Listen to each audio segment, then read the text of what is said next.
Ladies and gentlemen, today we're going to be talking about a YouTube creator by the name of STiP0. I hope I'm saying this right. This is a Deadrising content creator.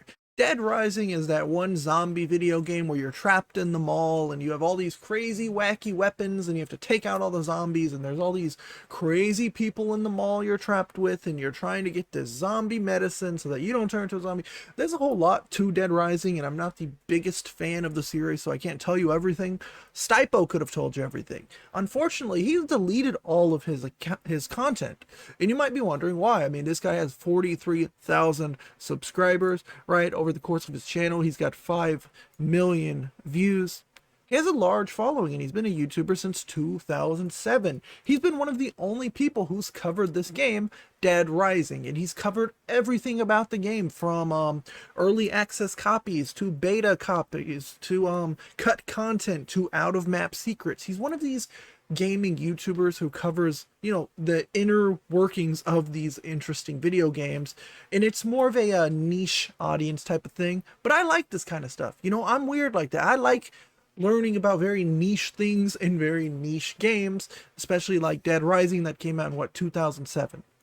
Now, for context, this is STiP0's Twitter account. Obviously, it's hidden now, so people can't, get into it unless if they are following them prior to all of this. And it says 11 years of content on the game gets you blacklisted from reviewing it. Keep it at Deadrising. And it showcases him refunding the game on Steam. He got $86 back Canadian for the Deadrising Deluxe Remaster. And now when I see blacklisted, I'm thinking like, oh man, they literally told this guy, you cannot play this game. Like, you can't make content on this game. And apparently that's not what happened. Now, this guy Doomer Dev ended up posting this saying, took down my STiP0 tweet. I was under the assumption Capcom had actually blacklisted him, as was I, because blacklist means something. If you change the definition of words, they lose meaning. But it just seems that they just didn't invite him to the pre-release event. He's now gone and privated everything he's ever made. I'm disappointed in how he's acting as a fan of his.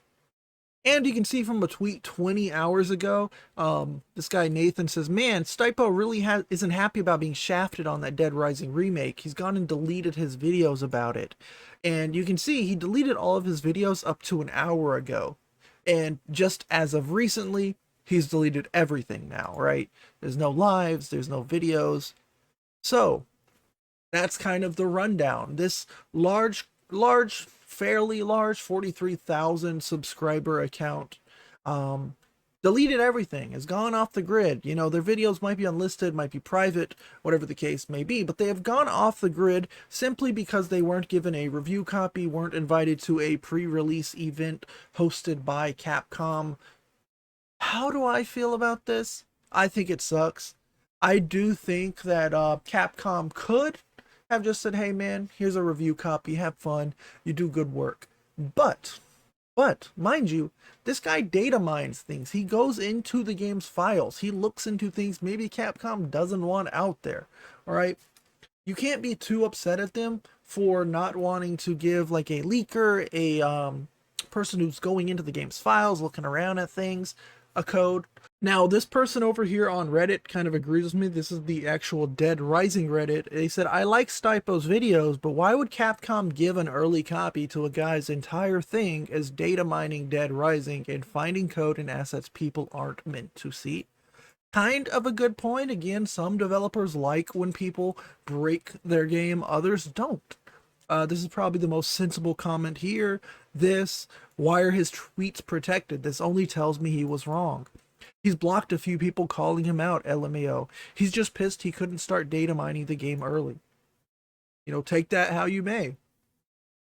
Or maybe they just didn't notice him. That it happens. It sucks. To be such a large fan of a game series and follow it for almost 20 years and not be noticed by the creators, that does suck. That really does suck. But does it warrant this type of response, going on Twitter, refunding the game, saying screw you all, deleting everything, deleting years worth of footage, going off the grid on Twitter? I don't think so. I don't think so.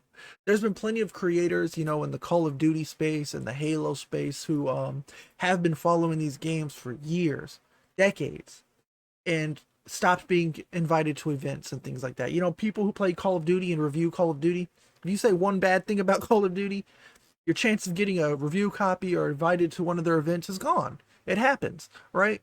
So you can't be upset about it. You don't give up everything you've done. You don't give up a passion and a love for something because you weren't invited to an event. It happens. Spend your $70, keep making your content, give your fans what they want to see. You know, you built a community of 43,000 people over this past decade.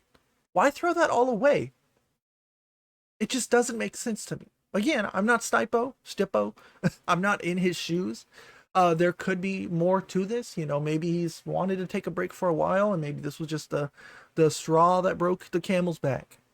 You know, either way, you guys are gonna have to let me know what you think of this situation. If you're a part of the Deadrising community, if you're a big gamer, if you know anything about this kind of stuff, let me know what you think down below. Peace out, and thank you for watching. Bye.